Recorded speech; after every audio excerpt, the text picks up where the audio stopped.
എൻ്റെ പേര് father Mathai. I am an alcoholic. Hi, Mother. Acha. Hi, Hi, Hi.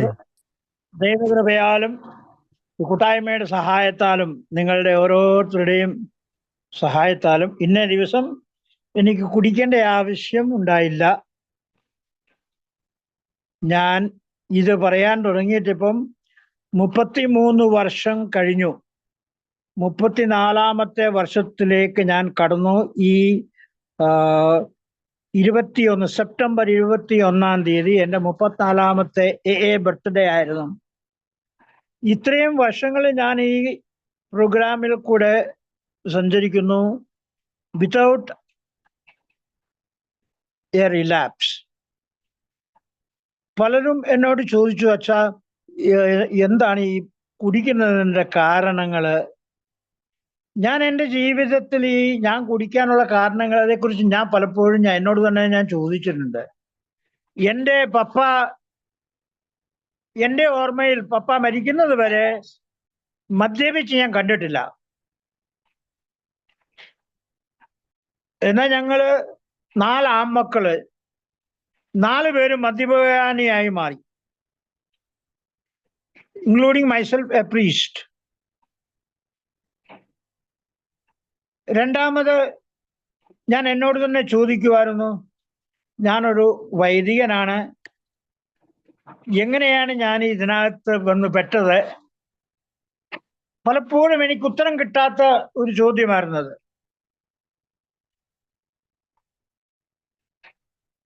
ഞാൻ ഈ പ്രോഗ്രാമിൽ കൂടെ കടന്നു പോയപ്പോൾ പലരുടെയും ഈ അനുഭവങ്ങൾ പങ്കുവെക്കുന്നത് എന്നെ ഒത്തിരി ഹെൽപ്പ് ചെയ്തു, ഇതിനെക്കുറിച്ച് മനസ്സിലാക്കാനും എന്താണ് കുടിയുടെ യഥാർത്ഥ കാരണങ്ങൾ.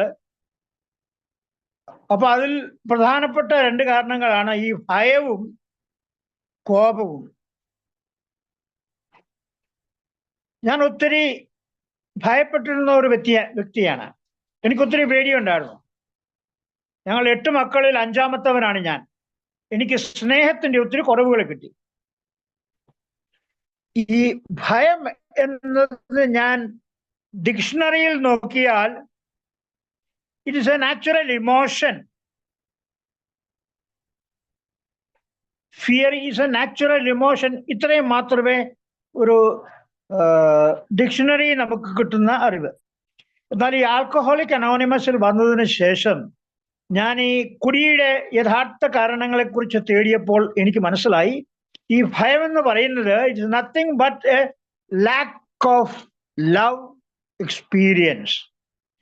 സ്നേഹത്തിന്റെ കുറവുകൾ എനിക്ക് ഉണ്ടായപ്പോഴാണ് എൻ്റെ ജീവിതത്തിൽ ഭയം ഉണ്ടാകാൻ തുടങ്ങിയത് എന്ന് എനിക്ക് മനസ്സിലായി. ഒരു കുഞ്ഞ് അമ്മയുടെ മാറിടത്തിൽ നിന്ന് ബെഡിലോട്ട് ഇടുമ്പോൾ ആ കുഞ്ഞ് പേടിച്ച് കരയുന്നു. അതിൻ്റെ കാരണം ആ അമ്മയുടെ സ്നേഹത്തിന്റെ കുറവ് ആ കുട്ടിക്ക് അനുഭവം ഉണ്ടാകുന്നു. എനിക്ക് പലപ്പോഴും സ്നേഹത്തിന്റെ കുറവുകൾ എൻ്റെ ജീവിതത്തിൽ ഉണ്ടായിട്ടുണ്ട്. മാതാപിതാക്കൾ എന്നെ സ്നേഹിക്കാൻ ആഗ്രഹിച്ചു എങ്കിലും പലപ്പോഴും അവരെന്നെ സ്നേഹിക്കുന്നില്ല എന്നുള്ളൊരു തോന്നൽ എൻ്റെ മനസ്സിൽ പലപ്പോഴും വന്നുകൂടിയിട്ടുണ്ട്. വീട്ടിലെ ആ സാഹചര്യങ്ങളും സാമ്പത്തികമായിട്ടുള്ള ബുദ്ധിമുട്ടുകളും കൊണ്ടായിരിക്കാം എനിക്ക് എൻ്റെ സ്കൂളിലെ കൂട്ടുകാർക്ക് കിട്ടുന്നത് പോലുള്ള സ്നേഹമോ അവർക്ക് കൊടുക്കുന്ന ആ പുതിയ വസ്ത്രങ്ങളൊന്നും എനിക്ക് കിട്ടിയില്ല. എനിക്കൊരു ക്ലാസ്സിൽ ആദ്യത്തെ ദിവസം മുതൽ ആ വർഷം അവസാന ദിവസം വരെ ഒരു ഷോർട്ട് പാൻറ്റും ഒരു ഷർട്ടും മാത്രമേ എനിക്കുണ്ടായിരുന്നുള്ളൂ. സൺഡേ പള്ളിയിൽ പോണേലും അത് തന്നെ ഇട്ടുകൊണ്ട് പോകണം, മാർക്കറ്റിൽ പോകണമെങ്കിലും അത് തന്നെ ഇട്ടുകൊണ്ട് പോകണം, പന്ത് കളിക്കാൻ പോകണമെങ്കിലും അത് തന്നെ ഇട്ടുകൊണ്ട് പോകണം. അപ്പൊ എനിക്ക് മറ്റുള്ളവരുടെ മുമ്പിലൊക്കെ എനിക്കൊരു തോന്നലുണ്ടായിരുന്നു, മറ്റുള്ളവർക്കൊക്കെ എന്നേക്കാൾ കൂടുതലായിട്ട് സ്നേഹം കിട്ടുന്നവരാണല്ലോ, അവർക്ക് എന്നേക്കാൾ കൂടുതൽ വസ്ത്രങ്ങളുണ്ടല്ലോ, അവർക്ക് എന്നേക്കാൾ കൂടുതൽ ഭക്ഷണം കിട്ടുന്നുണ്ടല്ലോ. അപ്പൊ ഇങ്ങനെയൊക്കെയുള്ള ആ സ്നേഹത്തിന്റെ കുറവുകൾ പല രീതിയിൽ എനിക്ക് അനുഭവപ്പെടാൻ തുടങ്ങി. സ്കൂളിലാണെങ്കിലും ചെല്ലുമ്പോഴും അവർക്ക് മറ്റുള്ളവരെ പോലെയുള്ള ഒരു മതിപ്പോ അല്ലെ ഒരു സ്നേഹം എനിക്ക് കിട്ടാതെ പോയി. എനിക്ക് ഹെഡ് മാസ്റ്ററുടെ തല്ല് കിട്ടിയിട്ടുണ്ട്. അതും എൻ്റെ no fault of my own. ഞാൻ ഒരു തെറ്റ് ചെയ്യാഞ്ഞിട്ട് പോലും എൻ്റെ കൂട്ടുകാരൻ ജനലിൽ കൂടെ അകത്ത് കയറി വന്ന് കതക് തുറന്ന് കൊടുത്തു. അത് പിയൂൺ കണ്ടുപിടിച്ചപ്പം അവനെയും പിടിച്ചു, അവന്റെ കൂടെ ഉണ്ടായിരുന്ന എന്നെയും പിടിച്ചു. ഞാൻ പുറത്തായിരുന്നില്ല, എന്നിട്ടും എന്നെയും പിടിച്ചു. ഹെഡ് മാസ്റ്റർ അടുത്ത് കൊണ്ടെന്ന് പറഞ്ഞു, ഇവന്മാർ കള്ളന്മാരാണ്, ഇവന്മാരത് ജനലിനകത്തോടെ സ്കൂളിനകത്ത് കയറി. അത് ഹെഡ് മാസ്റ്റർ ഞങ്ങളെ വിളിച്ചു, രണ്ടുപേരും അസംബ്ലിയുടെ സമയത്ത് ഞങ്ങളെ വിളിച്ചിട്ട് എല്ലാ കുട്ടികളുടെയും മുമ്പിൽ വെച്ച് ചോടയ്ക്ക് നല്ല 3 ചൂരൽ വടി അങ്ങോട്ട് കിട്ടിയപ്പോൾ ഞാനങ്ങോട്ട് കരയാൻ തുടങ്ങി. എനിക്ക് വേറെ മാർഗമൊന്നുമില്ലായിരുന്നു. കരഞ്ഞു. പക്ഷെ എൻ്റെ ജീവിതത്തിൽ അത് വളരെയധികം സ്വാധീനിച്ചു. സ്നേഹത്തിന്റെ കുറവ് എനിക്ക് മനസ്സിലായി. അത് കഴിഞ്ഞിട്ട് പലപ്പോഴും സ്നേഹത്തിന്റെ കുറവുകൾ എനിക്ക് എൻ്റെ വീട്ടിൽ തന്നെ അനുഭവപ്പെട്ടു. ടീച്ചേഴ്സിന്റെ ആണെങ്കിലും ഗുരുക്കന്മാരുടെ കയ്യിൽ നിന്നാണെങ്കിലും സ്നേഹത്തിന്റെ കുറവുകൾ അനുഭവപ്പെട്ട പല സാഹചര്യങ്ങളുണ്ട്. അപ്പൊ എനിക്ക് പലപ്പോഴും പേടിയുള്ള ആളുകള്, പോലീസുകാർ എനിക്ക് വലിയ പേടിയാണ്. അവർ പണിഷ് ചെയ്യുമെന്നുള്ളൊരു പേടി എൻ്റെ ഉള്ളിൽ വളരെയധികം കടന്നുകൂടിയിട്ടുണ്ട്. അതിപ്പോഴാണെന്ന് വരികയിൽ ഞാൻ വണ്ടി ഓടിച്ച് റോഡിൽ കൂടെ എവിടെയെങ്കിലും പോകുമ്പം പോലീസുകാരെ കാണുകയോ ട്രാഫിക് പോലീസൊക്കെ വണ്ടി എന്നെ കൈ കാണിക്കുകയൊക്കെ ചെയ്യുമ്പം എനിക്കങ്ങ് അധികമായിട്ട് എന്നെ അലട്ടുന്ന ഒരു പ്രശ്നമാണ് പേടി. ഈ പോലീസുകാരുള്ള പേടി. അവരിൽ നിന്ന് എങ്ങനെയെങ്കിലും എസ്കേപ്പ് ചെയ്യാൻ വേണ്ടിയിട്ട് ഞാൻ പല പ്രാവശ്യം ശ്രമിച്ചിട്ടുണ്ടെങ്കിലും പരാജയപ്പെട്ടു. ഞാൻ പലപ്പോഴും മറ്റുള്ളവരിൽ നിന്ന് അൺവാണ്ടഡ് ആയിട്ടുള്ള ഒരു അനുഭവം എനിക്ക് ഉണ്ടായിട്ടുണ്ട്. ഐ ആം നോട്ട് വാണ്ടഡ്, നിന്നെ ഇവിടെ ആവശ്യമില്ല എന്നുള്ള രീതിയിൽ. ഈ പ്രോഗ്രാമിൽ വന്നതിന് ശേഷവും ഞാനത് പലപ്പോഴും അനുഭവിച്ചു. കാരണം പ്രോഗ്രാം കഴിഞ്ഞ് ഞാൻ ഇവിടെ വന്നപ്പോൾ എൻ്റെ രൂപതയിൽ വൈദികനായിട്ടിരിക്കുന്ന സമയത്ത് ക്രിസ്തുമസിന്റെ സമയത്ത് ഞങ്ങൾക്കൊരു പാർട്ടി, ഒരു ഗെറ്റ് ടുഗദർ, അച്ഛന്മാരെല്ലാവരും കൂടെ ഒരു ഗെറ്റ് ടുഗദർ ബിഷപ്പുമായിട്ട് ഉണ്ടായി. എല്ലാവർക്കും ഇൻവിറ്റേഷൻ കൊടുത്തു, എനിക്ക് ഇൻവിറ്റേഷൻ തന്നില്ല. അപ്പം എൻ്റെ അയൽവക്കത്തുള്ള മറ്റൊരച്ഛൻ ഇങ്ങനെ പോയപ്പോൾ എന്നോട് വിളിച്ചു, മത്തായിച്ചൻ വരുന്നില്ലയോ? ഞാൻ പറഞ്ഞു, എനിക്ക് ഇൻവിറ്റേഷൻ ഇല്ല, അത് കാരണം ഞാൻ വരുന്നില്ല. അതെന്താ മത്തായിച്ചന് ഇൻവിറ്റേഷൻ കിട്ടാഞ്ഞത്? എല്ലാരെയും വിളിച്ചായിരുന്നല്ലോ. ഞാൻ പറഞ്ഞു, ഇന്ന് ചിലപ്പം പാർട്ടിയൊക്കെ അല്ലേ, ഇന്ന് ഇച്ചിരി വെള്ളമൊക്കെ അടിക്കുന്ന ദിവസമല്ലേ, എല്ലാവർക്കും ഇച്ചിരി വെള്ളമൊക്കെ കൊടുക്കും.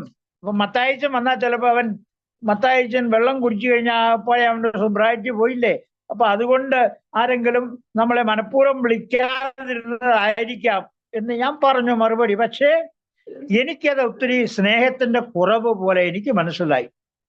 കാരണം they are not called me. I felt like I am unwanted. That fear of rejection was എന്നെ അലട്ടിക്കൊണ്ടിരുന്നു. അതുപോലെ തന്നെ എനിക്ക് പലർക്കും മദ്യപാനികൾക്കുള്ളതാണ് ഫിയർ ഓഫ് ഡെത്ത്. ഏത് സമയത്തും ഞാൻ മരിച്ചു പോകുമോ എന്നുള്ള ഒരു ഭയം എന്നെ പല പ്രാവശ്യം പല സാഹചര്യത്തിൽ എന്നെ അലട്ടിയിട്ടുണ്ട്. Fear of death. പലർക്കും ഫിയർ ഓഫ് ലൂസിങ് ഫ്രണ്ട്സ്. എൻ്റെ കൂട്ടുകാരെ കുടി നിർത്തി കഴിഞ്ഞാൽ എൻ്റെ കൂട്ടുകാരെയെല്ലാം എനിക്ക് നഷ്ടപ്പെടുമല്ലോ എന്നുള്ളൊരു ഭയം എനിക്കുണ്ടായിരുന്നു. മറ്റുള്ള പലർക്കും ചിലപ്പോൾ കുടി നിർത്തി കഴിഞ്ഞാൽ അല്ലെ കുടിച്ചുകൊണ്ടിരുന്നു കഴിഞ്ഞാൽ ഭാര്യയെ ഇട്ടേച്ച് പോകും, മക്കൾ ഇട്ടേച്ച് പോകും എന്നുള്ള ആ ഭയം പലരെയും അലട്ടിയതായിട്ട് എനിക്കറിയാം.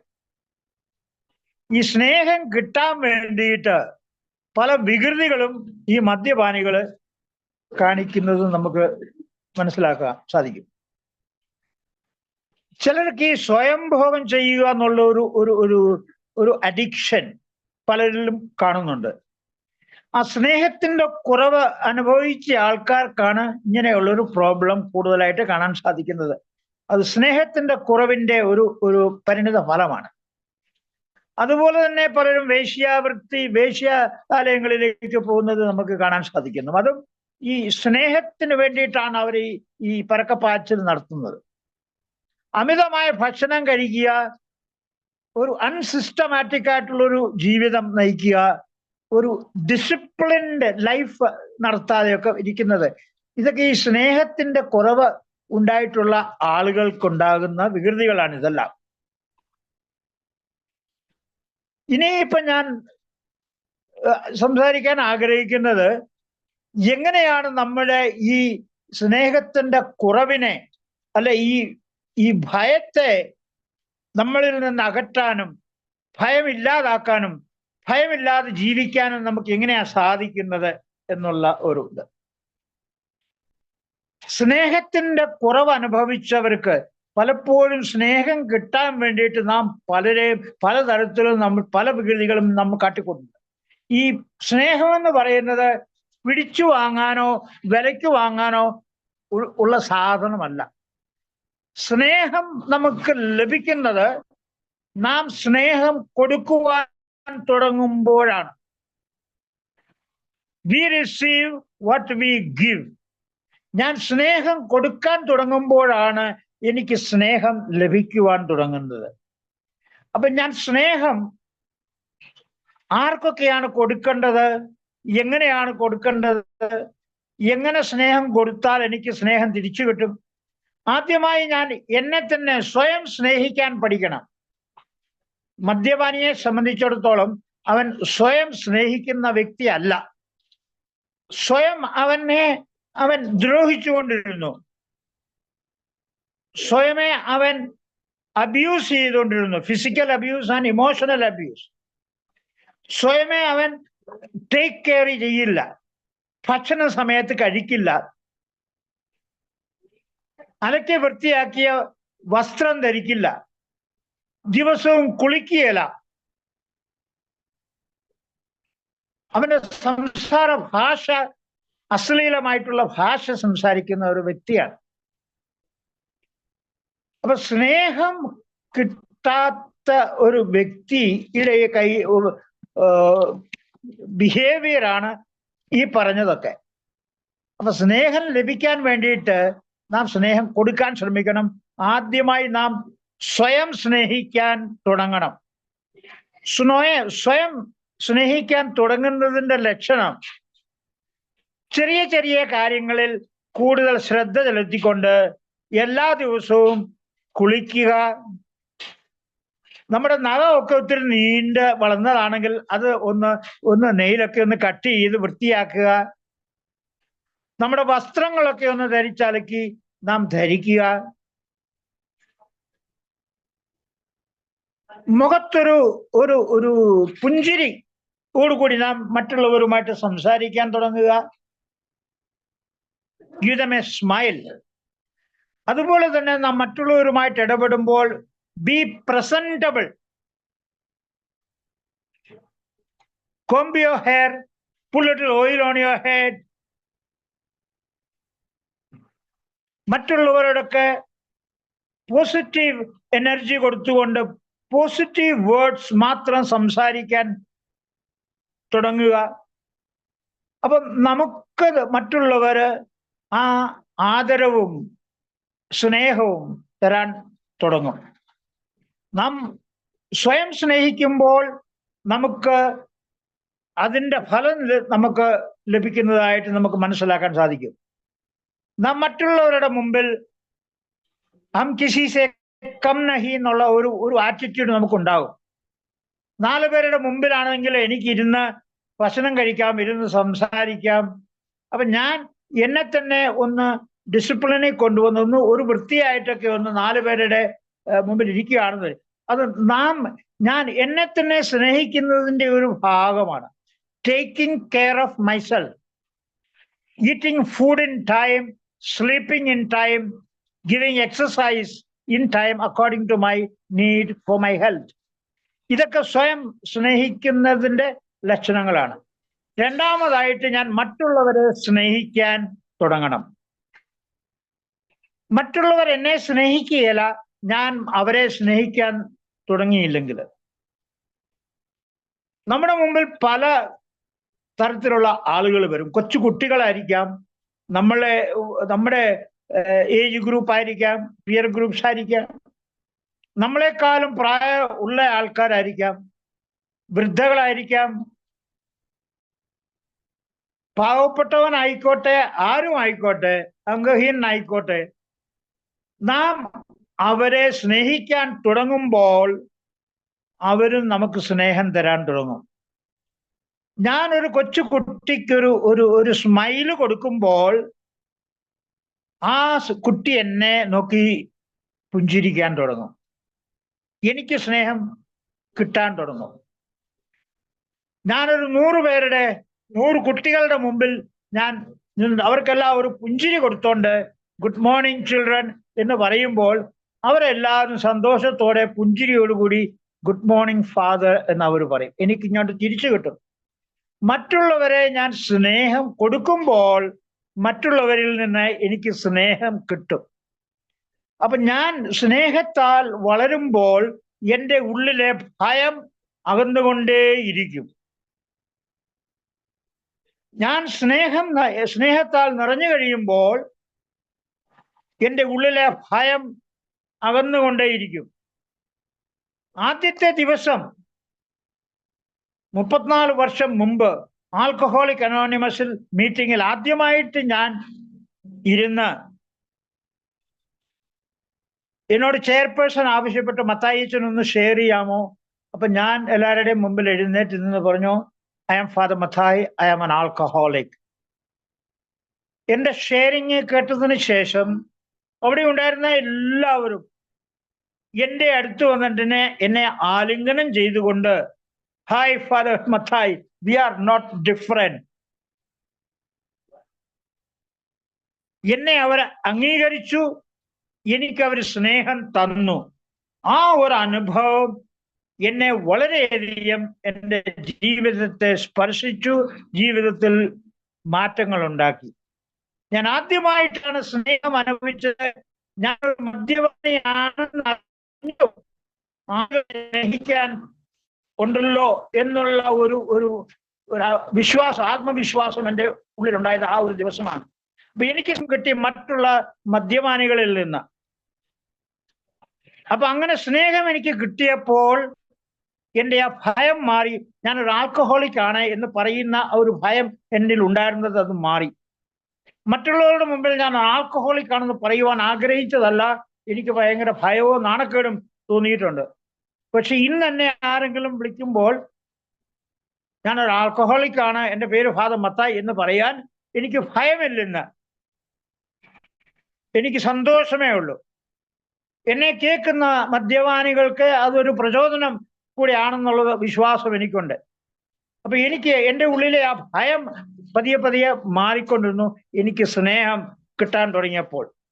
പിന്നെ മൂന്നാമത്തെ തലം, ഞാൻ ദൈവത്തെ സ്നേഹിക്കാൻ തുടങ്ങി, ദൈവത്തിന് സ്നേഹം കൊടുക്കുവാൻ തുടങ്ങി. ഇന്ന് ഞാൻ മദ്യപാനത്തിൽ നിന്ന് അകന്ന് ജീവിക്കുന്നു എങ്കിൽ അത് ദൈവത്തിന്റെ കൃപയാണ്.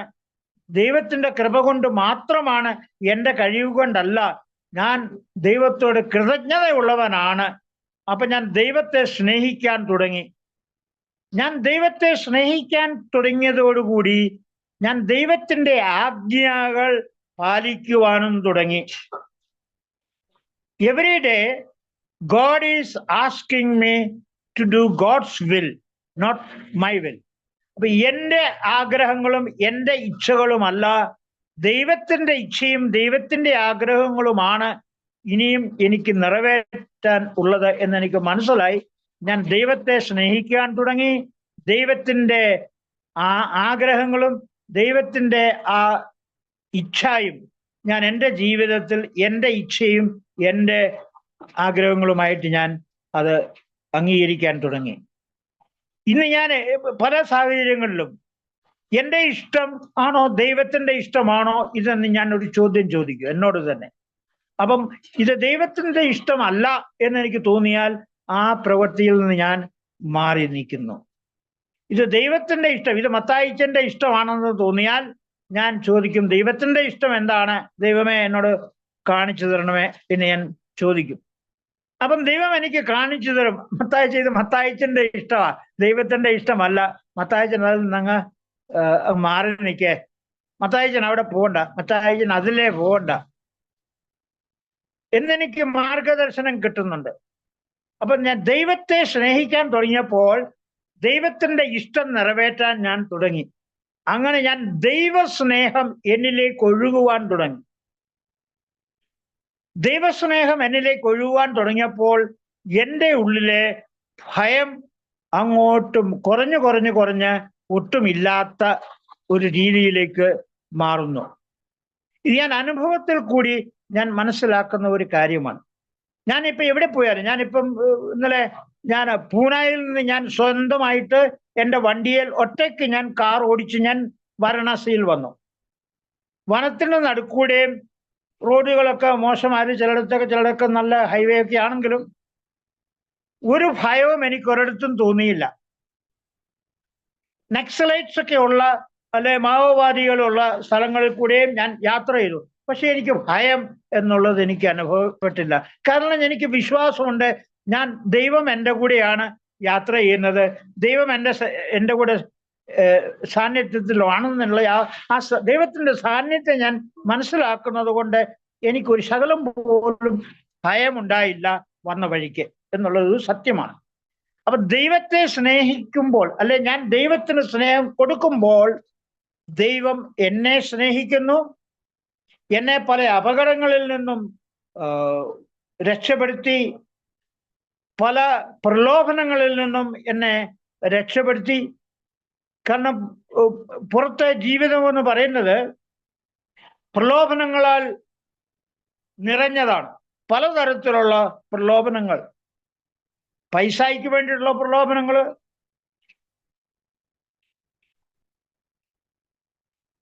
സെക്ഷുവൽ ആയിട്ടുള്ള ഒരു പ്രലോഭനങ്ങള്,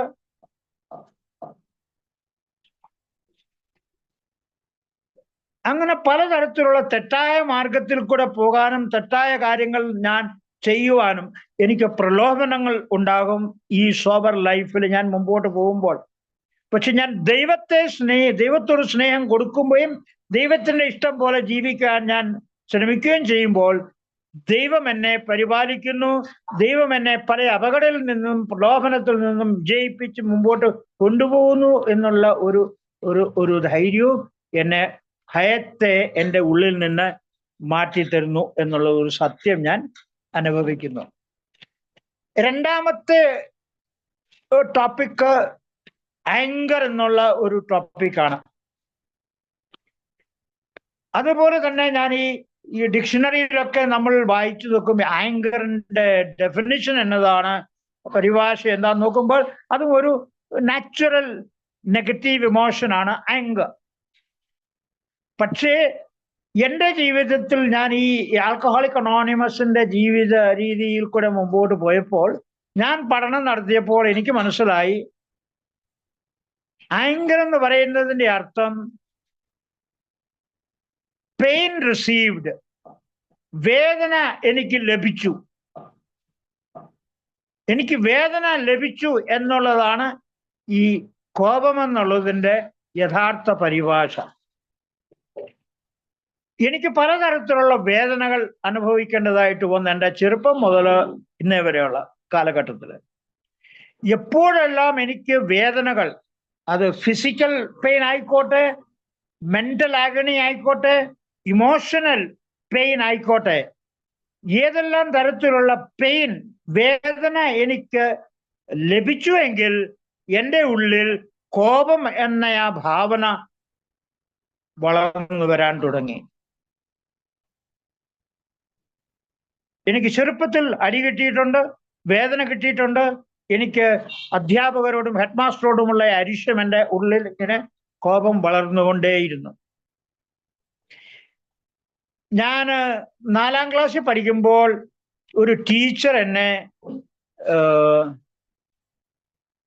എന്നോട് പറഞ്ഞു, ഒരു ആദ്യ വെള്ളിയാഴ്ച ദിവസമായിരുന്നു.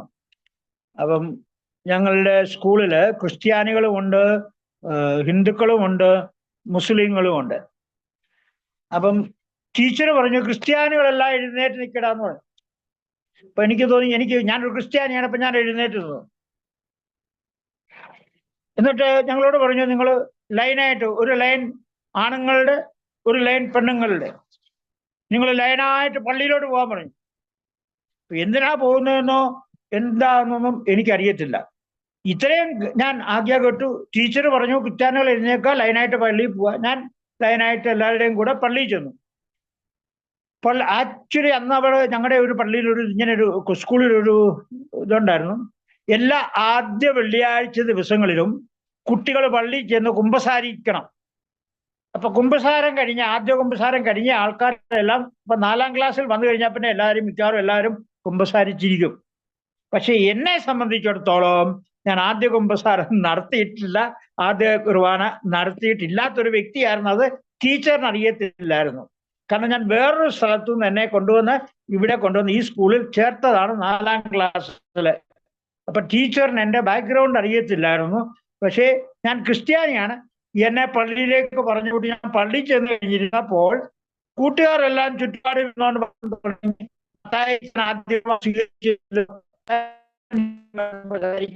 ഈ വർത്തമാനം കേട്ടിട്ടുണ്ട്. കുമ്പസാരക്കൂട്ടിലിരുന്ന വികാരിയച്ഛൻ എഴുന്നേറ്റ് ഞങ്ങളുടെ അടുത്ത് പറഞ്ഞു ചോദിച്ചു, എന്നാടാ നീയൊക്കെ ഇവിടെ നിന്ന് വർത്തമാനം പറയുന്നത്? എല്ലാരും എന്റെ മുമ്പിലേക്ക് കൈ ചൂണ്ടിക്കൊണ്ട് പറഞ്ഞത് മത്തായി വന്നിരിക്കുന്നു കുമ്പസാരിക്കാനായിട്ട്. അവൻ കുമ്പസാരം ചെയ്ത ആ തീർവാനയും കൈക്കൊള്ളാത്തവനാ. ഉടനെ എന്നോട് പറഞ്ഞു, നീ ഒന്ന് എഴുന്നേറ്റ് നിൽക്കടാന്ന് നീ പറഞ്ഞു. അപ്പൊ ഞാൻ ആകെപ്പാടെ പേടിച്ചു പറിച്ച് എല്ലാവരുടെയും മുമ്പിൽ ഞാൻ എഴുന്നേറ്റ് നിന്നു, വികാരിയച്ഛന്റെ മുമ്പിൽ. എന്നോട് വികാരിച്ചനോട് ചോദിച്ചു, നീ എന്തിനാടാ വന്നത്? അതിന് ഉത്തരം പറയാൻ എനിക്ക് അറിയത്തില്ല. ഞാൻ എന്തിനാ വന്നതെന്ന് എനിക്ക് തന്നെ അറിയത്തില്ല. ടീച്ചർ പറഞ്ഞതിന്റെ പേര് മാത്രം ഞാൻ വന്നതാ, എനിക്കറിയാത്രേ. പക്ഷെ എന്തേലും ചോദിച്ചാൽ ഉടനെ ഉത്തരം കൊടുക്കണമെന്നൊരു സ്വഭാവം എന്റെ ചെറുപ്പം മുതലേ ഉണ്ടായിരുന്നു. ഉടനെ ഞാൻ അച്ഛനോട് പറഞ്ഞു, അച്ഛൻ ഞാൻ പ്രാർത്ഥിക്കാൻ വന്നതാന്ന് പറഞ്ഞു. അപ്പൊ അച്ഛന് തോന്നി ഞാൻ മാനിച്ചിട്ട് ചെറുകൂടാണല്ലോ ആദ്യം ചോദിച്ചതിന് മറുപടി എന്താ കണ്ടില്ലേ, ഞാൻ പ്രാർത്ഥിക്കാൻ വന്നതാണ്. ഉടനെ അച്ഛൻ എന്റെ കൈക്ക് പിടിച്ചോണ്ട് എന്നോട് പറഞ്ഞു, നീ ഇനി വാടാ, നിന്നെ ഞാൻ പ്രാർത്ഥിപ്പിക്കാമെന്ന് പറഞ്ഞു. എന്നെ കൊണ്ടുവന്ന് എന്റെ പള്ളിയുടെ ആ ആൾത്താരയുടെ മുമ്പിൽ ഇങ്ങനെ അവിടെ ഒരു റെയിലിങ്സ് ഉണ്ടായിരുന്നു, പഴയ ആ പള്ളിയുടെ റെയിലിങ്സ്. അവിടെയൊക്കെ ഞങ്ങൾ ഈ ആളുകൾ മുട്ടുകുത്തി അവിടെ നിന്നാണ് ഈ പുസ്തകമാണ് സ്വീകരിച്ചുകൊണ്ടിരുന്നത് പഴയ കാലത്ത്. അപ്പൊ എന്നെ ആ റെയിലിങ്സ് കൊണ്ടുവന്നോട് പറഞ്ഞു, നീ മുട്ട നിൽക്കടാന്ന് പറഞ്ഞു. കൈ കുപ്പിയിട്ട് പ്രാർത്ഥിക്കാൻ പറഞ്ഞു, അങ്ങോട്ട് മുമ്പോട്ട് നോക്കിയിട്ട്. അപ്പൊ ഞാൻ അവിടെ മുമ്പോട്ട് നോക്കിയിട്ട് പ്രാർത്ഥിക്കുകയാണ്. എന്റെ ദൈവമേ, എന്നെ ഈ പണിഷ്മെന്റ് എനിക്ക് കിട്ടുന്നതായിരിക്കും, ഒരു പിടിയും കിട്ടുന്നില്ല.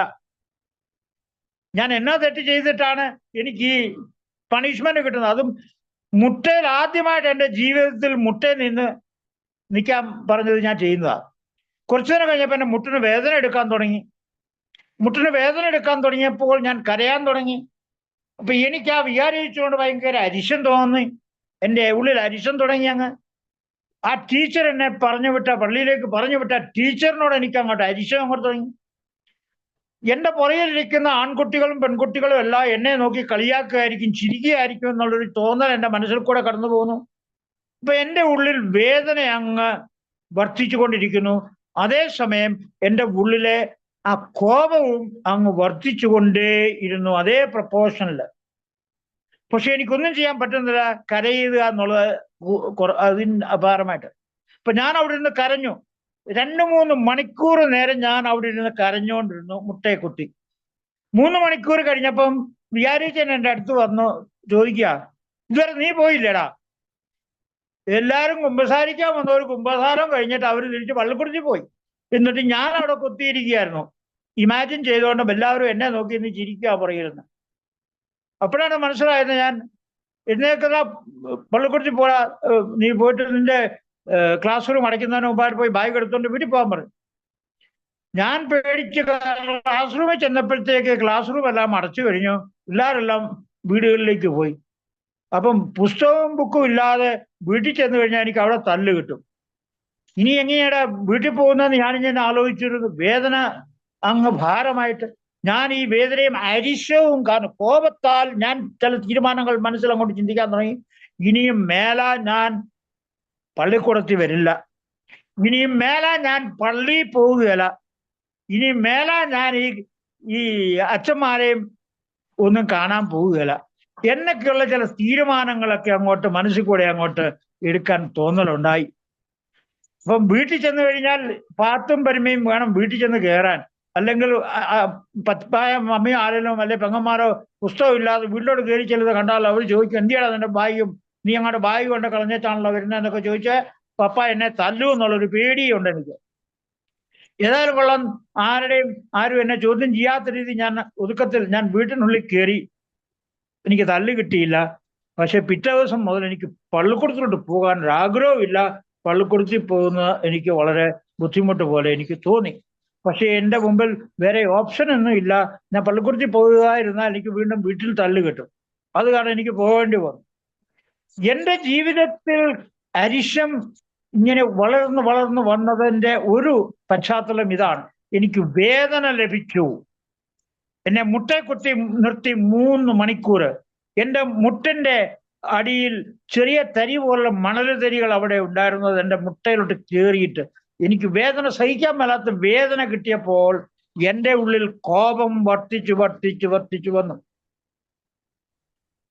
രണ്ടാമത് എനിക്ക് വേദന ഒത്തിരി ഉണ്ടായ ഒരു സംഭവം ഞാൻ നിങ്ങളുമായിട്ട് പങ്കുവെക്കാൻ ആഗ്രഹിക്കുന്നത്, ഞാൻ സ്കൂളിൽ നിന്ന് പഠിത്തമല്ല കഴിഞ്ഞ് മെട്രിക് കഴിഞ്ഞിട്ട് ഞാൻ കേരളം വിട്ട് ഞാൻ രാജസ്ഥാനിൽ പഠിക്കാനായിട്ട് പോയി. അവിടുത്തെ പഠിത്തം കഴിഞ്ഞിട്ട് ഞാൻ നാഗ്പൂരിൽ എൻ്റെ പഠിത്തവും യൂണിവേഴ്സിറ്റി പഠനങ്ങളെല്ലാം നാഗ്പൂരിൽ യൂണിവേഴ്സിറ്റിയിലാണ് ഞാൻ ചെയ്തത്. അതെല്ലാം കഴിഞ്ഞൊരു വൈദികനായി. വൈദികനാകുന്നതിൻ്റെ 1 വർഷം മുമ്പ് ഞങ്ങൾക്കൊരു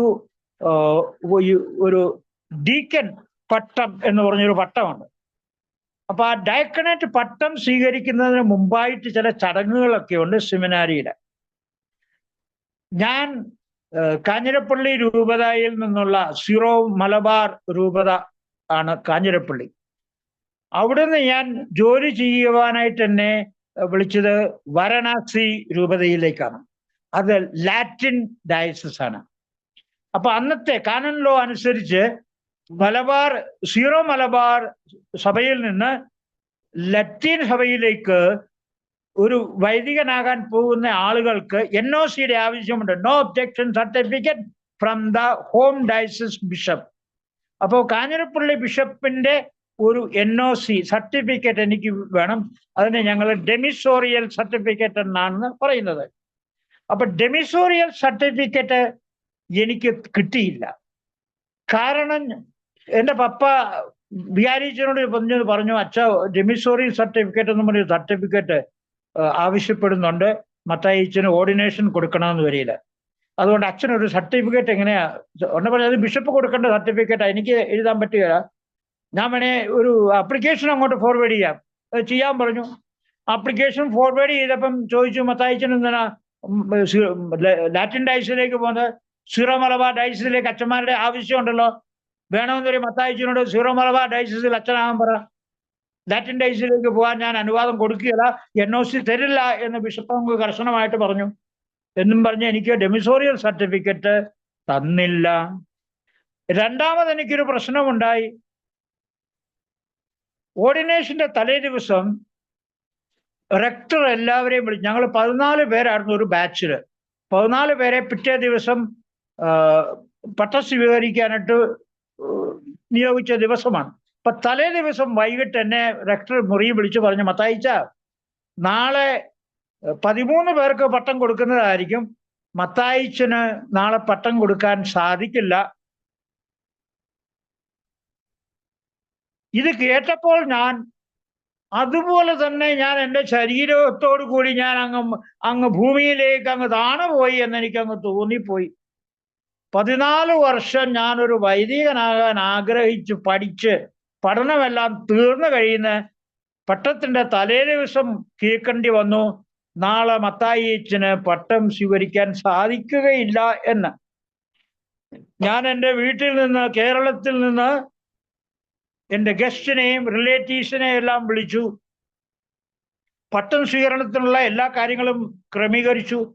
പുതിയ ലോഹ തയ്പ്പിച്ചു, ക്യാമറാമാനെ അറേഞ്ച് ചെയ്തു, ടീ പാർട്ടി അറേഞ്ച് ചെയ്തു, കേരളത്തിൽ നിന്ന് വന്നവർക്ക് താമസിക്കാനുള്ള മുറികളും എല്ലാം അറേഞ്ച് ചെയ്തു, സെറ്റ് ചെയ്തു, അവർക്ക് തിരിച്ചു പോകാനുള്ള ടിക്കറ്റ് വരെ അറേഞ്ച് ചെയ്തു. അവരെല്ലാം അവിടെ ഉണ്ട് താനും. അപ്പൊ എനിക്കിത് കേൾക്കുമ്പോൾ എനിക്ക് അങ്ങോട്ട് ഇത്രയും അങ്ങോട്ട് എൻ്റെ ഹൃദയത്തിൽ കൂടെ ഒരു വാള് കടന്നു പോയതുപോലെ എനിക്ക് തോന്നി. അങ്ങ് ഹൃദയം അങ്ങ് വേദനയിൽ അങ്ങ് തകർന്നു പോയി. അതുപോലെ വേദന ഉണ്ടായ ഒരു നിമിഷമായിരുന്നു അത്. എനിക്ക് വേദന ലഭിച്ചപ്പോൾ എൻ്റെ ഉള്ളിൽ കോപം എന്ന ഒരു അവനെ അങ്ങോട്ട് വളർന്നിട്ട് ആദ്യമായിട്ട് എന്നോട് പറഞ്ഞ റെക്ടർ അച്ഛനോട് എനിക്ക് കോപം തോന്നി. അത് കഴിഞ്ഞ് എൻ്റെ ബിഷപ്പിനോട് എനിക്ക് കോപം തോന്നി. ഈ ബിഷപ്പ് എന്തുകൊണ്ട് എനിക്ക് ഡെമിസോറിയൽ സർട്ടിഫിക്കറ്റ് തന്നില്ല? അതുപോലെ തന്നെ എൻ്റെ പാരിഷ് പ്രീസ്റ്റിനോട് എനിക്ക് കോപം തോന്നി. അച്ഛൻ എന്തുകൊണ്ട് അപ്പൊ റെക്ടർ അച്ഛൻ എന്നോട് പറഞ്ഞു, മത്തായിച്ചന് ഓർഡിനേഷൻ ബ്ലോക്ക് ചെയ്തതിന്റെ 2 കാരണങ്ങളുണ്ട്. ഒന്ന് ഡെമിസോറിയൽ സർട്ടിഫിക്കറ്റ്, രണ്ടാമത് മത്തായിച്ചന്റെ ബാപ്റ്റിസം സർട്ടിഫിക്കറ്റും മത്തായിച്ചന്റെ ഫയലിൽ ഇല്ല. അപ്പം ബാപ്റ്റിസം കിട്ടാത്ത ഒരാളിനെ ഓർഡിനേഷൻ കൊടുക്കാൻ നിയമമില്ല. ഇത് 2 കാരണങ്ങളാണ് എന്ന് പറഞ്ഞു. അപ്പൊ ഞാൻ ഒന്നും മിണ്ടാതെ അവിടെ നിന്ന് കഴിഞ്ഞപ്പോൾ റെക്ടർ അച്ഛൻ എന്നോട് ചോദിച്ചു, മത്തായിച്ചൻ എന്താ ഒന്നും മിണ്ടാതെ നിൽക്കുന്നത്, എന്തെങ്കിലും പറയാനുണ്ടോ എന്ന് ചോദിച്ചു. ഞാൻ പറഞ്ഞു, എനിക്കൊന്നും പറയാനില്ല അച്ചോ. അപ്പൊ ഞാൻ പറഞ്ഞു, അച്ചോ മാമോദിസ സർട്ടിഫിക്കറ്റിന്റെ ഫയലിനകത്ത് ഇല്ല എങ്കിൽ ഞാൻ മാമോദിസ സ്വീകരിച്ചില്ല എന്ന് തെളിയുന്നില്ല. ഞാൻ മാമോദിസ സ്വീകരിച്ചിട്ടുള്ള വ്യക്തിയാണ്. 1 പ്രാവശ്യമല്ല 2 പ്രാവശ്യം മാമോദിസ സ്വീകരിച്ചോ. ഇത് പറഞ്ഞപ്പോ അച്ഛൻ ചിരിച്ചു. എന്താ മത്തായിച്ചന് 2 പ്രാവശ്യം എങ്ങനെയാ മാമോദിസ കിട്ടിയത്? ഞാൻ പറഞ്ഞു, ആദ്യത്തെ മാമോദിസ എനിക്ക് 7 ദിവസം പ്രായമുണ്ടായപ്പോൾ ഒരു മർത്തോമാ പള്ളിയിൽ, ഞങ്ങളുടെ വീടിന്റെ അടുത്ത് ഒരു മർത്തോമാ പള്ളിയിൽ കൊണ്ടുവന്ന് എന്നെ മാമോദിസ മുക്കി. അത് കഴിഞ്ഞ് ഞങ്ങൾ കത്തോലിക്ക പള്ളി വന്നപ്പോൾ കത്തോലിക്ക പള്ളിയിലെ അച്ഛൻ പറഞ്ഞു, മർത്തോമാ പള്ളിയിൽ മുങ്ങിയ മാമോദിസ ഞങ്ങൾ സ്വീകരിക്കുകയില്ല, അതുകൊണ്ട് മത്തായിച്ചനെ ഒന്നുകൂടെ മാമോദിസ മുക്കണം എന്ന് പറഞ്ഞ് 2ാമത് തന്നെ മാമോദിസ മുക്കി കത്തോലിക്ക പള്ളി. പക്ഷേ അച്ഛൻ എൻ്റെ പേര് മാമോദിസ രജിസ്റ്ററിൽ എഴുതാൻ മറന്നുപോയി. അത് അച്ഛൻ്റെ ഒരു ഫെയിലിയർ ആയിരുന്നു. അപ്പൊ എൻ്റെ പേര് മാമോദിസ ബുക്കിനകത്തില്ല, രജിസ്റ്ററിനകത്തില്ല. അതുകൊണ്ട് എനിക്ക് NOC തരാൻ പറഞ്ഞപ്പോൾ വികാരിയച്ഛൻ പറഞ്ഞു, ഇവന് മാമോദിസ മുക്കിയതിന്റെ തെളിവൊന്നുമില്ല, രജിസ്റ്ററിനകത്ത് കാണുന്നില്ല പേര്. ബാക്കിയുള്ള പിള്ളേരുടെ എല്ലാവരുടെയും പേരുണ്ട്, ചേട്ടന്മാരുടെയും അനിയന്മാരുടെയും പെങ്ങന്മാരുടെയും എല്ലാം ഉണ്ട്, എൻ്റെ പേരില്ല ഈ കാരണവശാൽ. അപ്പൊ ഞാൻ എൻ്റെ റെക്ടറോട് പറഞ്ഞു, അച്ഛോ ഞാൻ മാമോദിസ മുങ്ങിയ ആളാണ്, സർട്ടിഫിക്കറ്റ് എന്തുകൊണ്ട് ഇത് ഫയലിനകത്തില്ലെങ്കിൽ എനിക്കറിയത്തില്ല. പിന്നെ ഡെമിസോറിയൽ സർട്ടിഫിക്കറ്റിനെ ഞാൻ അപേക്ഷിച്ചു, പക്ഷെ എന്തുകൊണ്ട് ബിഷപ്പ് തന്നില്ല എന്ന് എനിക്കറിയത്തില്ല. അപ്പൊ എൻ്റെ റെക്ടർ എന്നോട് പറഞ്ഞു, മത്തായിച്ചൻ്റെ കാര്യം ചെയ്യും, ഇപ്പൊ തൽക്കാലം മുറിയിലേക്ക് പോവുക, ഞാൻ നിങ്ങളുടെ ബിഷപ്പിനെ ഒന്ന് ഫോൺ ചെയ്ത് ചോദിക്കട്ടെ, നിങ്ങളുടെ ബിഷപ്പ് പറയുകയാണെങ്കിൽ നമുക്ക് എന്തെങ്കിലും പരിഹാരം ഉണ്ടാക്കാം എന്ന് പറഞ്ഞു. എന്നും പറഞ്ഞ് ബിഷപ്പ് വിളിക്കാനായിട്ട് റെക്ടർ തീരുമാനിച്ചു. ഞാൻ മുറിയിലേക്ക് പോയി. ഒരു 5 മിനിറ്റ് കഴിഞ്ഞില്ല, അതിനു മുമ്പേ ഒരു ബ്രദർ വന്ന് എന്നെ വിളിച്ചു, റെക്ടർ അതേ മത്തായിച്ചനെ വിളിക്കുന്നു മുറിയിലേക്ക് എന്ന് പറഞ്ഞു. ഞാൻ ഉടനെ പെട്ടെന്ന് ഓടി റെക്ടറിന്റെ മുറി വന്നപ്പം റെക്ടറിനോട് പറഞ്ഞു, മത്തായിച്ച, you got a green signal for ordination for tomorrow. നാളെ മത്തായിച്ചന്റെ ഓർഡിനേഷൻ നടക്കും, അതിനുള്ള ഗ്രീൻ സിഗ്നൽ മത്തായിച്ചന്റെ ബിഷപ്പ് തന്നു, എനിക്കൊരു ഫയറിങ്ങും കിട്ടിയെന്ന് പറഞ്ഞു. മത്തായിച്ചൻ നിങ്ങളുടെ കൂടെ ആയിരുന്നില്ല കഴിഞ്ഞ 14 വർഷം. മത്തായിച്ചന്റെ ഫയലിനകത്ത് മാമോദിസ സർട്ടിഫിക്കറ്റ് ഇല്ല എന്നുള്ളത് ഓർഡിനേഷന്റെ തലേദിവസമാണോ ഇങ്ങനെ നോക്കിയത്? ഇങ്ങനെ എന്നാ റെസ്പോൺസിബിലിറ്റിയാ കാണിച്ചത് അവിടെ? ഡെമിസോറിയൽ സർട്ടിഫിക്കറ്റ് കിട്ടിയില്ലെങ്കിൽ എന്തുകൊണ്ട് എന്നെ നേരത്തെ അറിയിച്ചില്ല? ഓർഡിനേഷന്റെ തലേദിവസമാണോ അറിയിക്കേണ്ട ദിവസം എന്ന് ചോദിച്ച് റെക്ടറിനായിട്ട് നല്ലൊരു ഫയറിങ് കൊടുത്തു ബിഷപ്പ്. അത് കഴിഞ്ഞിട്ട് ബിഷപ്പ് പറഞ്ഞു, give him the ordination with my command. If anything is required, I will get it from the Holy See. Dimissorial certificate ആയിക്കോട്ടെ, മാമോദിസ സർട്ടിഫിക്കറ്റ് ആയിക്കോട്ടെ, എന്തെങ്കിലും പ്രശ്നം ഉണ്ടെങ്കിൽ ഞാനത് പരിഹരിച്ചോളാം, നിങ്ങൾ ബുദ്ധിമുട്ടുണ്ട്. മത്തായിച്ചന് നാളെ ഓർഡിനേഷൻ കൊടുക്കാനെന്ന് എൻ്റെ ബിഷപ്പിന്റെ പെർമിഷൻ കിട്ടി. അങ്ങനെ പക്ഷേ എൻ്റെ ഉള്ളിലുണ്ടായ വേദന എനിക്ക് എൻ്റെ ജീവിതത്തിൽ ഒരിക്കലും എനിക്ക് മറക്കാൻ സാധിക്കില്ല. ആ വേദന കിട്ടിയത് കൊണ്ട് എൻ്റെ ഉള്ളിൽ കോപം വളരെ അധികമായിട്ടുണ്ടായി. ആ കോപത്തിൻ്റെ ആ വലയത്തിൽ ഞാൻ പെട്ടുപോയി. ആ കോപം എന്നെ അലട്ടിക്കൊണ്ടേയിരുന്നു. ഞാൻ കോപം കൂടുതലായിട്ടുണ്ടാകുമ്പം എൻ്റെ സമനില നഷ്ടപ്പെടുമ്പോൾ ഞാൻ മദ്യം ഉപയോഗിക്കാൻ തുടങ്ങി. മൂന്നാമത്തെ ഒരു ഇൻസിഡന്റ് എൻ്റെ ജീവിതത്തിൽ, എൻ്റെ പപ്പായെ ഒരാള് കത്തി കൊണ്ട് കുത്തി. കുറച്ചു നാൾ കഴിഞ്ഞപ്പോൾ എൻ്റെ പപ്പ മരിച്ചു പോകുന്നു. എനിക്ക് ആ ഒരു ഇൻസിഡന്റ് എനിക്ക് അങ്ങോട്ട് അംഗീകരിക്കാൻ പറ്റുന്നില്ല, എനിക്ക് മറക്കാൻ പറ്റുന്നില്ല. എന്നെ ഒത്തിരി എൻ്റെ ജീവിതത്തിൽ വേദന തന്ന ഒരു കാര്യമാണത്. എൻ്റെ പപ്പായെ കത്തി കൊണ്ട് കുത്തി. എൻ്റെ പപ്പ കുറച്ചു നാൾ കഴിഞ്ഞ് മരിച്ചു. എൻ്റെ ഓർഡിനേഷന് വരേണ്ട പപ്പായുടെ ഡോക്ടർ പറഞ്ഞു ഓർഡിനേഷന് പോകാൻ പാടില്ല, യാത്ര ചെയ്യാൻ പറ്റില്ല, ബനാറസ് വരെ യാത്ര ചെയ്യാൻ പറ്റില്ല എന്ന് പറഞ്ഞു. അപ്പൊ എൻ്റെ ഓർഡിനേഷന് പോലും എൻ്റെ പപ്പായ്ക്ക് വരാൻ സാധിച്ചില്ല. മമ്മി മാത്രമേ വന്നുള്ളൂ ഓർഡിനേഷന്. എന്നെ ഒത്തിരി വേദനിപ്പിച്ച ഒരു സംഭവമാണത്. എനിക്ക് ആ വ്യക്തിയോട് കോപം അങ്ങോട്ട് ഉണ്ടായിട്ട് അങ്ങോട്ട് റീവെഞ്ച് എടുക്കാനായിട്ട് എനിക്ക് തോന്നി. ആ ആളിനെ ഞാൻ കേരളത്തിൽ ഇനി ചെല്ലുമ്പോൾ ആ ആളിനെ ഞാൻ എങ്ങനെയെങ്കിലും നശിപ്പിക്കണം എന്നെ മനസ്സിൽ കൂടെ തോന്നലുകൾ ഉണ്ടായി. എൻ്റെ ജ്യേഷ്ഠന്മാരോടും എനിക്ക് കോപം അങ്ങോട്ടുണ്ടായി. അവർ ജീവനോട് വീട്ടിലിരിക്കുമ്പോൾ എന്തുകൊണ്ട് ആ മനുഷ്യനെ ജീവനോട് പുറത്തോടെ നടക്കാൻ അനുവദിക്കുന്നു? അവിടെ പോലീസുകാരില്ലേ, അവിടെ നിയമങ്ങളില്ലേ, എന്തുകൊണ്ട് അവനെ ജയിലിനകത്ത് ആക്കുന്നില്ല എന്നുള്ള പല ക്വസ്റ്റ്യൻ മാർക്കും എൻ്റെ മനസ്സിൽ കൂടെ കടന്നുപോയി. ഇനി ഞാൻ അവനെ ശരിക്കും എൻ്റെ മുമ്പിൽ വന്നു കഴിഞ്ഞാൽ ഞാൻ അവനെ തട്ടുമെന്ന് വരെ എൻ്റെ മനസ്സിൽ കൂടെ ചിന്തകൾ ഉണ്ടായി. അതുപോലെ കോപം എന്നെ അലട്ടിക്കൊണ്ടിരുന്നു. ഞാൻ കോപത്താൽ നിറഞ്ഞ ഒരു വ്യക്തിയായിട്ട് മാറി. മദ്യം കുടിച്ച് ഒരല്പമെങ്കിലും എനിക്ക് ആരെങ്കിലും വേദന തന്നാൽ എൻ്റെ കോപം എൻ്റെ സംയമനം നഷ്ടപ്പെടുത്തി, സമനില നഷ്ടപ്പെടുത്തി എനിക്ക് മദ്യപാനത്തിന്റെ അടിമയായി ഞാൻ മാറി. ഈ പ്രോഗ്രാമിൽ വന്നതിന് ശേഷം എൻ്റെ സ്പോൺസർ എന്നോട് ഒരിക്കൽ പറഞ്ഞു, മത്തായിച്ചന്റെ ഉള്ളിൽ ഒത്തിരി അരിശവും കോപവും ഉണ്ടല്ലോ, ഇങ്ങനെ അങ്ങോട്ട് പോയി കഴിഞ്ഞാൽ എങ്ങനെയാ? മത്തായിച്ചൻ വീണ്ടും കുടിക്കുമല്ലോ അങ്ങനെയാണല്ലേ. If you really love your sobriety you must get rid of your anchor എന്ന് പറഞ്ഞു. ഞാൻ പറഞ്ഞു, സാറേ അത് എങ്ങനെയാ, എനിക്കറിയത്തില്ല, എങ്ങനെയാണ് കോപത്തിൽ നിന്ന് രക്ഷപ്പെടുന്നതെന്ന് എനിക്കൊന്ന് പറഞ്ഞതാ. ഉടനെ എന്നോട് പറഞ്ഞു, you must forgive the people who have given U pain. ഞാൻ പറഞ്ഞു, സാറേ ഞാൻ എല്ലാവരോടും ഞാൻ ക്ഷമിക്കാം, പക്ഷേ എൻ്റെ അപ്പനെ കൊന്നവനോട് എനിക്ക് ക്ഷമിക്കാൻ സാധിക്കില്ല. സാർ എന്തുമാത്രം പറഞ്ഞാലും എനിക്കത് ചെയ്യാൻ സാധിക്കില്ല എന്ന് ഞാൻ പറഞ്ഞു. ഉടനെ എന്നോട് തിരിച്ചു മറുപടി പറഞ്ഞു, മത്തായിച്ചനെങ്കിൽ you will have to drink again. Mathaichan വീണ്ടും പോയി കുടിക്കും. മത്തായിച്ച അത് ചെയ്യാൻ ആഗ്രഹിക്കുന്നില്ലെങ്കിൽ മത്തായിച്ചന് മുമ്പിൽ ഈ ഒരു ഓപ്ഷൻ അല്ലാതെ വേറൊരു സെക്കൻഡ് ഓപ്ഷൻ ഇല്ല. അവനോട് ക്ഷമിക്കുക എന്നുള്ള ഒരു ഓപ്ഷൻ മാത്രമേ ഉള്ളൂ.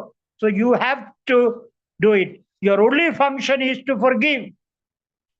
അപ്പൊ ഞാൻ സാറിനോട് ചോദിച്ചു, സാറേ എന്നോട് പറഞ്ഞതാ, എങ്ങനെയാ അവനോട് ക്ഷമിക്കുന്നത്? എനിക്ക് ക്ഷമിക്കാൻ അങ്ങോട്ട് പറ്റുന്നില്ല. ഉടനെ എന്നോട് പറഞ്ഞു തന്നു, you pray for him, you bless him, ask God to bless that family and him. അവന് വേണ്ടിയിട്ട് പ്രാർത്ഥിക്കുക, അവന് വേണ്ടിയിട്ട് നല്ല കാര്യങ്ങൾ ചെയ്യുക, അവനോട് ഹൃദയം കൊണ്ട് ക്ഷമിക്കുക. അപ്പം ആദ്യം എനിക്കിങ്ങനെ ചിന്ത വന്നു, എൻ്റെ ദൈവമേ അവനെ എങ്ങനെയെങ്കിലും നശിപ്പിച്ചു തരണേ, എൻ്റെ മുമ്പിൽ അവനെ ഇനി കാണാൻ ഞാൻ ആഗ്രഹിക്കുന്നില്ല എന്ന് പ്രാർത്ഥിച്ചു. അപ്പം എൻ്റെ സ്പോൺസർ എന്നോട് പറഞ്ഞു, അങ്ങനെയല്ല പ്രാർത്ഥിക്കേണ്ടത്, ദൈവമേ അവനെ അനുഗ്രഹിക്കണമേ എന്ന് പ്രാർത്ഥിക്കാൻ പറഞ്ഞു. God bless him, God bless him, God bless him. I went on praying for him for hours together. മണിക്കൂറുകളോളം നീണ്ടിയ പ്രാർത്ഥന ഞാൻ ചെയ്തു അവന് വേണ്ടിയിട്ട്. അപ്പോൾ എൻ്റെ ഉള്ളിൽ അവനോട് ക്ഷമിക്കുവാനുള്ള ഒരു വരദാനം, ഒരു കൃപ എനിക്ക് ലഭിച്ചു. ഞാൻ അങ്ങനെ അവനോട് ക്ഷമിച്ചു കഴിഞ്ഞപ്പോൾ എൻ്റെ ഉള്ളിലെ കോപം അങ്ങ് പതിയെ എന്നെ വിടാൻ തുടങ്ങി. കോപം എൻ്റെ ഉള്ളിൽ നിന്ന് മാറിക്കഴിഞ്ഞപ്പോൾ ഞാനൊരു പുതിയ വ്യക്തിയായിട്ട് മാറി. അത് കഴിഞ്ഞ് എനിക്ക് ആൽക്കഹോൾ കുടിക്കണമെന്നുള്ളൊരു തോന്നലേ എനിക്ക് എൻ്റെ ഉള്ളിൽ ഉണ്ടായില്ല. അങ്ങനെയാണ് ഞാൻ ഈ കോപത്തെ ഹാൻഡിൽ ചെയ്യാൻ പഠിച്ചത്. ബാക്കിയുള്ള പല ടെക്നിക്കുകളും ഞാൻ കൗൺസിലിങ് ചെയ്ത സമയത്തും പലരും എന്നോട് പറഞ്ഞു തന്ന ക്ലാസ്സുകളിൽ കോപമുള്ള ആൾക്കാര് ബ്രീത്തിങ് എക്സസൈസ് ചെയ്യണം. Breathing in peace and breathing out your anchor. അപ്പം ഈ ശ്വാസം പുറത്തോട്ട് കളയുമ്പോൾ അകത്തുള്ള ആ കോപത്തെ ശ്വാസത്തിന്റെ കൂടെ തന്നെ പുറത്തേക്ക് തള്ളിക്കളയുക. അങ്ങനെ 3 പ്രാവശ്യം take a deep breath and breathe out anchor. ഞാനത് ചെയ്തു. എനിക്കത് പ്രയോജനപ്പെട്ടു. ഞാൻ പലപ്പോഴും എനിക്ക് കോപമുണ്ടാകുമ്പോൾ ഞാനത് ഈ എക്സസൈസ് ചെയ്ത് ഞാൻ അതിൽ നിന്ന് വിടുതൽ ലഭിച്ചിട്ടുണ്ട്. Practically I am doing that. പിന്നെ എന്നോട് പറഞ്ഞു കോപമുള്ള സമയത്ത് നല്ല കുളത്തിലോട്ട് ഇറങ്ങി നല്ലപോലെ നീന്താൻ പറഞ്ഞു, നല്ല സ്പീഡില്. ഞാൻ അതും ചെയ്തിട്ടുണ്ട്. പക്ഷെ നീന്തി കുറച്ച് കഴിയുമ്പോൾ നമ്മുടെ ആ ഉള്ളിലെ കോപം അങ്ങ് കുറഞ്ഞതായിട്ട് എനിക്ക് തോന്നും. അതൊരു അനുഭവമാണ്. പിന്നെ മൂന്നാമതൊരു ടെക്നിക്ക് പറഞ്ഞത്, കോപമുള്ളപ്പോൾ മിണ്ടാതിരിക്കുക, മറുപടി ഒന്നും കൊടുക്കാതിരിക്കുക ആർക്കും. 1, 2, 3, 4 എണ്ണിക്കൊണ്ടിരിക്കുക. 20 വരെ 1, 2 എണ്ണിക്കൊണ്ട് 20 വരെ എണ്ണിക്കഴിയുമ്പോൾ എൻ്റെ ഉള്ളിലെ കോപം കുറഞ്ഞിരിക്കും എന്ന് എന്നോട് പറഞ്ഞു തന്നു. ഞാൻ അതും ചെയ്തു നോക്കി. അതും എനിക്ക് അനുഭവം പോസിറ്റീവായിട്ട് തന്നെ കണ്ടു. എനിക്ക് അരിശം ആരോടെങ്കിലും തോന്നിയ ഉടനെ ഞാൻ ഒന്നും അവരുടെ മറുപടി പറയാതെ മിണ്ടാതിരുന്നിട്ട് ഞാൻ 1, 2, 10, 20 വരെ ഞാൻ എണ്ണിക്കൊണ്ടിരുന്നു. ആ 20 വരെ എണ്ണിക്കഴിയുമ്പോൾ എൻ്റെ ഉള്ളിലെ കോപം ഒത്തിരി കുറഞ്ഞതായിട്ട് എനിക്ക് അനുഭവത്തിൽ കൂടെ മനസ്സിലാക്കാൻ സാധിച്ചു. പിന്നെ ഒരു ടെക്നിക്ക് പറഞ്ഞു, യു പഞ്ച് ദ പില്ലോ. തലയണയിലോട്ട് കൈ കൊണ്ടോ ചുരുട്ടി അങ്ങോട്ട് ഇടിക്കാൻ പറഞ്ഞു. അരിശമുള്ള ആളിനെ ഇടിക്കുന്ന രീതിയിൽ മനസ്സിൽ കണ്ടുകൊണ്ട് അങ്ങോട്ട് പില്ലോ, തലയണ അങ്ങോട്ട് ഇടിച്ച് പഞ്ച് ചെയ്യാൻ പറഞ്ഞു. പക്ഷെ തലപണ പൊട്ടിക്കരുതെന്ന് എന്നോട് പറഞ്ഞു തന്നു. പക്ഷെ ഞാനതും ചെയ്തു നോക്കി. പക്ഷെ അതെനിക്ക് വലിയ കാര്യമായിട്ടൊന്നും പ്രയോജനം ചെയ്തതായിട്ട് എനിക്ക് തോന്നിയില്ല. അത് കാരണം ഞാൻ അങ്ങനെ വലിയ വാല്യൂ കൊടുത്തില്ല. പക്ഷെ ഏറ്റവും കൂടുതലായിട്ട് എനിക്ക് വാല്യൂ മനസ്സിലായത് മറ്റുള്ളവരോട്, പ്രത്യേകിച്ച് നമ്മെ വേദനിപ്പിച്ചവരോട് ക്ഷമിക്കുക, ഹൃദയം കൊണ്ട് ക്ഷമിക്കുക, അവരെ സ്നേഹിക്കുക, അവർക്ക് വേണ്ടിയിട്ട് പ്രാർത്ഥിക്കുക, അവർക്ക് വേണ്ടിയിട്ട് നല്ല കാര്യം ചെയ്യുക എന്നുള്ള ഒരു ഒരു ഒരു ഇൻസ്ട്രക്ഷൻസ് എനിക്ക് കിട്ടിയത്, സജഷൻ എനിക്ക് കിട്ടിയത് എൻ്റെ ജീവിതത്തിൽ ഞാൻ അതിനെ പ്രായോഗികമാക്കി. ഞാൻ അതെൻ്റെ ജീവിതത്തിൽ പ്രാക്ടീസ് ചെയ്തുകൊണ്ട് മുമ്പോട്ട് പോകുന്ന ഒരു വ്യക്തിയാണ്. ഇന്ന് ഞാൻ ആ ഒരു എനിക്ക് അരിശം തോന്നുമ്പോൾ, എനിക്ക് അരിശം എന്ന് പറയുന്നത് എൻ്റെ നാച്ചുറൽ ഇമോഷനാണ്. അത് ശരിയാണ്. പലപ്പോഴും ആരെങ്കിലും എന്നെ വേദനിപ്പിച്ചാൽ ഇന്നും എനിക്ക് അരിശം തുടങ്ങും. പക്ഷെ എൻ്റെ അരിശം അധികം വളരാൻ ഞാൻ വിട്ടുകൊടുക്കില്ല, അനുവദിച്ചു കൊടുക്കില്ല. അതിന് മുമ്പായിട്ട് തന്നെ ഞാൻ അവരോട് ക്ഷമിക്കുക ആദ്യം ചെയ്യുന്നത്. ദൈവമേ, അവരെ അനുഗ്രഹിക്കണമേ. അവരെന്നെ വേദനിപ്പിച്ചു, ഞാൻ ഒരു തെറ്റും ചെയ്യാതിരുന്നിട്ടും അവരെന്നെ ദോഷിയാക്കി എന്നെ ജഡ്ജ് ചെയ്തു. എന്നെ അവര് കുറ്റപ്പെടുത്തുന്നു. എൻ്റെ മേൽ അവര് തെറ്റായ ആരോപണങ്ങൾ ഉന്നയിക്കുന്നു. ദൈവമേ, അവരോട് ക്ഷമിക്കണേ എന്ന് ഞാൻ അവർക്ക് വേണ്ടിയിട്ട് പ്രാർത്ഥിക്കുന്നു. ഇത് ഞാൻ ഇന്ന് ചെയ്യുന്ന എൻ്റെ ഒരു ഒരു ഒരു ഒരു പ്രത്യേക ഒരു അനുഗ്രഹം എന്ന് ഞാൻ കാണുന്നു. എനിക്ക് മറ്റുള്ളവരോട് ക്ഷമിക്കാനും അവർക്ക് വേണ്ടിയിട്ട് പ്രാർത്ഥിക്കാനും സാധിക്കുന്നു. ദൈവം തമ്പുരാൻ എന്നെ അനുഗ്രഹിക്കുന്നു. അത് കാരണം എൻ്റെ തെറ്റുകൾക്കുമെല്ലാം എനിക്ക് ദൈവം ക്ഷമ തരുന്നുണ്ട്. എൻ്റെ തെറ്റുകളെ ദൈവം ക്ഷമിച്ചു എന്നെനിക്ക് ബോധ്യമാകുന്നുണ്ട്. ഞാൻ ഒത്തിരി തെറ്റുകൾ ചെയ്തിട്ടുണ്ട്. മദ്യപാനികളിൽ ഒരുപക്ഷെ ഞാൻ ചെയ്ത പോലെയുള്ള തെറ്റുകൾ പലരും ചെയ്ത് കാണുകയില്ല. എന്നാലും എൻ്റെ തെറ്റുകളെല്ലാം എൻ്റെ ദൈവം എന്നോട് ക്ഷമിച്ചിരിക്കുന്നു, ക്ഷമിച്ചു കഴിഞ്ഞു എന്നുള്ള ഒരു ബോധ്യം എൻ്റെ ഉള്ളിൽ ഇന്നുണ്ട്. അത് കാരണം എനിക്ക് ഈ മറ്റുള്ളവരോട് കോപിച്ച് അല്ലെ കോപത്താൽ വികൃതനായിട്ട് എനിക്ക് തെറ്റായ ആക്ടിവിറ്റീസിൽ ഇടപെടേണ്ട ആവശ്യമില്ല. എൻ്റെ എനർജി നഷ്ടപ്പെടുത്തേണ്ട ആവശ്യമില്ല. ഇന്നെൻ്റെ വായിൽ നിന്ന് നെഗറ്റീവായിട്ട് വാക്കുകൾ ഞാൻ വരാതിരിക്കാനായിട്ട് പ്രത്യേകം ശ്രദ്ധിക്കുന്നുണ്ട്. കാരണം എനിക്കറിയാം എനിക്ക് വേണ്ടുന്നത് പോസിറ്റീവ് എനർജിയാണ്. ആ പോസിറ്റീവ് എനർജി എനിക്ക് ലഭിക്കുന്നത് പോസിറ്റീവ് വേർഡ്സ് നമ്മൾ യൂസ് ചെയ്യുമ്പോഴാണ്.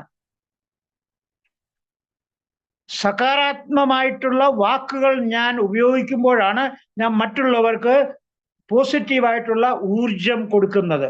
അപ്പൊ ഞാൻ ഊർജം മറ്റുള്ളവർക്ക് പോസിറ്റീവ് എനർജി കൊടുക്കുമ്പോൾ എനിക്ക് തിരിച്ചു കിട്ടുന്നതും പോസിറ്റീവ് എനർജിയാണ്. ആ പോസിറ്റീവ് എനർജിയിലാണ് ഞാൻ സൊബ്രൈറ്റി എന്നെ മെയിൻറ്റെയിൻ ചെയ്ത് ഞാൻ മുമ്പോട്ട് കൊണ്ടുപോകുന്നത്. അപ്പൊ ഇങ്ങനെ ഈ കോപത്തിൽ നിന്നുള്ള ഒരു പ്രശ്നത്തെ ഞാൻ ഫേസ് ചെയ്യുന്നു. ഞാൻ ഇത് പറയുന്നില്ല എൻ്റെ ഉള്ളിൽ ശകലം പോലും കോപമില്ല, ശകലം പോലും പെടാത്ത ഒരു വ്യക്തിയാണെന്ന് ഞാൻ പറയുന്നില്ല.